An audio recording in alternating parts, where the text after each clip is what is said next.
તો Vadodara crime city તરફ વળે તેવું ચર્ચાઈ રહ્યું છે।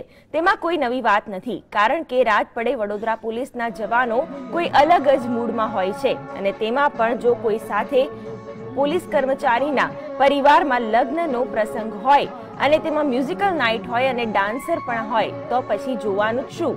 વડોદરામાં 10 દિવસ પહેલા આજવા રોડ પર આવેલા ખાનગી પાર્ટી પ્લોટમાં એક પોલીસ જવાનના ત્યાં લગ્ન પ્રસંગ હોવાથી મ્યુઝિકલ નાઇટનું આયોજન કરવામાં આવ્યું હતું, જ્યાં નજીકમાં તંબુ ચોકી આવેલી છે। આ તંબુ ચોકી વડોદરા શહેરને જોડતા હાઈવે પર બનાવવામાં આવી છે।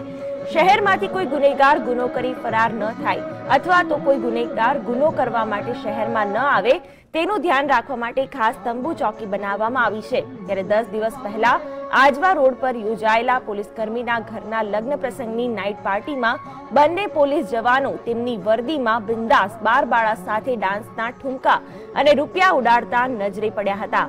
એક તરફ ગુજરાત સરકાર વડોદરાને સ્માર્ટ સિટી બનાવવા તરફ જઈ રહી છે અને શહેરને ક્રાઇમ ફ્રી સિટી બનાવવા માટે શહેર પોલીસ કમર કસી રહી છે, ત્યારે પોલીસનો બીજો ચહેરો આવો પણ છે।